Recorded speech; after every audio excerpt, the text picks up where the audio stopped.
अस्सलामुअलैकुम। आज हम एक बहुत ही इम्पोर्टेंट टॉपिक के साथ स्टार्ट कर रहे हैं। आज हम अपने डिस्प्ले एलसीडी जो हमारा सिस्टम होता है वो चलते चलते बंद हो जाता है, उसको ना बंद होने के लिए स्टैंड बाई पे रखने के लिए कि वो सामने एलसीडी पे डिस्प्ले होता रहे कि ये चल रहा है कि बंद है, तो सबसे पहले आपने क्या करना है, राइट क्लिक करना है, पर्सनलाइज में आ जाएंगे और ये स्क्रीन सेवर के बटन पे क्लिक करेंगे और उसके बाद ये नन लिखा हुआ है इस पर 3D टेक्स्ट कर देंगे और सेटिंग के बटन में जाकर ये विंडोज 7 का नाम हटा के अपना नाम लिख देंगे, अली कंप्यूटर और TCHER, अली कंप्यूटर टीचर, और इधर से स्लो कर देंगे, rotate slow, size large, okay कर देंगे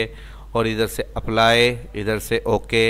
और ये हमारा स्क्रीन सेवर लग गया है। कुछ देर बाद जैसे ही हमारी एलसीडी स्टॉप हो जाएगी, कुछ लिखेंगे नहीं तो ये स्टार्ट हो जाएगा।